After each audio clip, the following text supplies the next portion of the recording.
وہ خزائن جو ہزاروں سال سے مدفون تھے،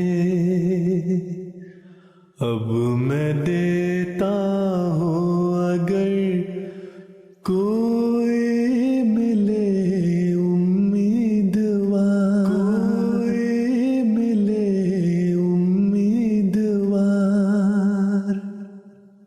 اعوذ باللہ من الشیطان الرجیم، بسم اللہ الرحمن الرحیم۔ درس ملفوظات سیدنا حضرت اقدس مسیح موعود علیہ السلام۔ 18 اکتوبر سن 1902 عیسوی بروز شنبہ بوقت سیر۔ ادار کی حفاظت کے متعلق الہام۔ فرمایا کہ آج کوئی پہر رات باقی ہوگی کہ الہام ہوا، انی احافظ کل من فی الدار وَلِنَجْعَلَهُ آیَةً لِلنَّاسِ وَرَحْمَةً مِنَّا وَكَانَ أَمْرًا مَقْضِيًّا۔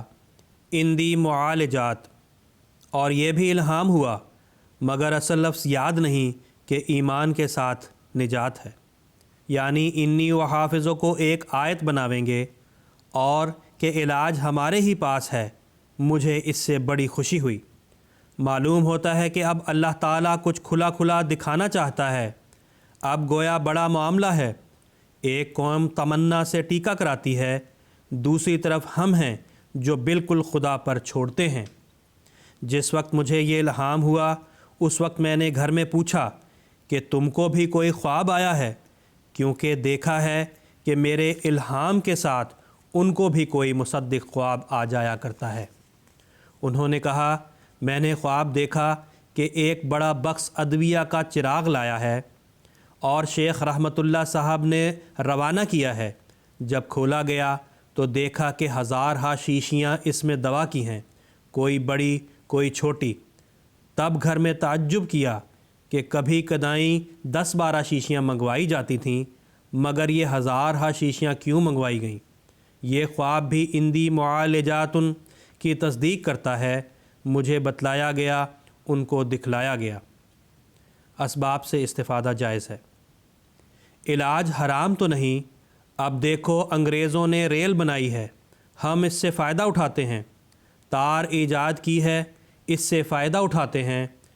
تیلیاں آگ جلانے کی ولایت سے آتی ہیں۔ اسی طرح اگر ان کی دوا ہو اور ہم استعمال کریں تو حرج نہیں۔ ہاں، جو خدا بتلا دیوے وہ حارج نشان نہیں۔ اگر ٹیکہ کروا کر یہ کہیں کہ نشان ہے تو یہ کیسے ہو سکتا ہے؟ ہم کو علیحدہ رکھا جاتا ہے۔ معلوم ہوتا ہے کہ کوئی مخفی امر ہے جو بعد ازاں معلوم ہوگا، ورنہ ہم ان کی چیزیں اور ادویہ استعمال ہی کرتے ہیں۔ عجیب بات یہ ہے کہ ایک طرف تو کہتے ہیں کہ جب تک طاعونی کیڑے کا کوئی طبیعت میں تعلق نہ ہو تب تک طاعون نہیں ہوتی، اور دوسری طرف آپ وہ کیڑے داخل کرتے ہیں، اور چیچک کے ساتھ اس کا قیاس مال فارق ہے۔ چیچک کا مادہ تو شیر مادر کے ساتھ آتا ہے، مگر اس میں ظن کیا گیا ہے کہ بہت سی طبائع میں مادہ موجود ہی نہیں ہوتا۔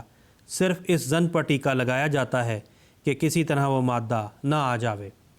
مولوی محمد احسن صاحب نے ذکر کیا کہ حضور تخرج الصدور الی القبور کا آغاز تو ہو گیا ہے، کیونکہ ادھر مولوی نذیر حسین دہلوی فوت ہوئے، ادھر فتح علی شاہ فوت ہوا۔